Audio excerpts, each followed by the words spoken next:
Assalamualaikum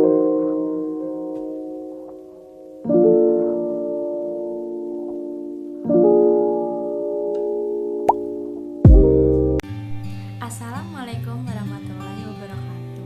Hai everyone, kembali lagi bersama saya Priyati Murniwanti, jurusan Tasawuf dan Psikoterapi UIN Raden Intan Lampung. Sebelumnya di video kali ini saya akan membahas mengenai tantrum usia anak prasekolah. Usia prasekolah merupakan usia yang gemar melakukan eksplorasi. Eksplorasi yang dikembangkan tentunya bervariasi dong, tergantung dari imajinasi anak. Cara eksplorasi perasaan ketidaknyamanan yang kurang tepat pada usia anak prasekolah adalah tantrum. Tantrum itu apa sih? Tantrum adalah kondisi anak melampiaskan emosi dengan cara yang tidak baik seperti menangis, mengamuk, membanting barang-barang, dan sebagainya. Anak memiliki berbagai kebutuhan khusus sama seperti orang dewasa. Kebutuhan anak berbeda dengan anak yang lain. Mereka memiliki kebutuhan psikologi dan biologis yang berbeda-beda. Mereka satu sama lainnya berbeda respon terhadap gangguan psikologi maupun kesakitan. Respon pada tumbuh kembangnya anak tergantung pada pola asuh orang tuanya. Pembentukan karakter ini tergantung pola asuh yang diterima seperti autoritarian atau diktatorial, permisif dan autoritatif atau demokratik. Anak yang merasa tidak nyaman atau tergantung atau dalam fase kondisi sakit seringkali tidak mampu melampiaskan kondisi ketidaknyamanan ini. Kondisi tidak nyaman ini dapat mengakibatkan anak marah bahkan mengamuk. Nah, hal ini disebut juga dengan tantrum. Lalu, apa sih tantrum itu? Tantrum adalah masalah perilaku yang umum dialami oleh anak-anak prasekolah yang mengekspresikan kemarahan mereka dengan cara meronta-ronta, berteriak, dan biasanya menahan nafas. Tantrum ini ialah di mana kondisi anak melampiaskan emosi dengan cara yang tidak baik, seperti mengamuk, menangis kencang hingga membanting-banting barang-barang. Kejadian tantrum karena kegelisahan emosi dan kesedihan ataupun kemarahan berlebihan.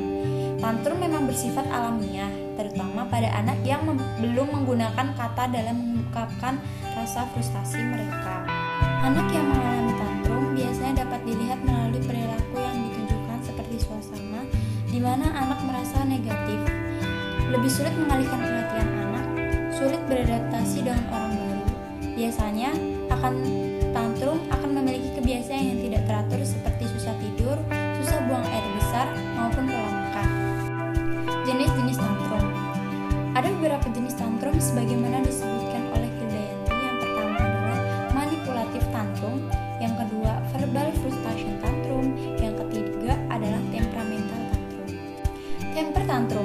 Temper tantrum adalah suatu luapan emosi yang meledak pada anak yang tidak terkontrol. Temper tantrum ini seringkali muncul pada anak usia 15 bulan hingga 6 tahun. Selanjutnya adalah teori Tafis pada tahun 1989. Melihat bentuk tantrum berdasarkan proses pembentukannya dapat dibedakan menjadi 3. Yang pertama adalah tahapan pemicu. Tahapan pada saat anak diserang, dikritik, atau diteriaki oleh orang tua ataupun saudara dengan sesuatu yang menyakitkan atau menjengkelkan. Yang kedua adalah tahap respon. Anak merespon kritikan tersebut secara agresif dan destruktif. Yang ketiga adalah tahap pembentukan. Anak akan mulai belajar membentuk perilaku tantrum sebagai senjata untuk melawan segala bentuk serangan dari lingkungan. Penyebab tantrum pada anak.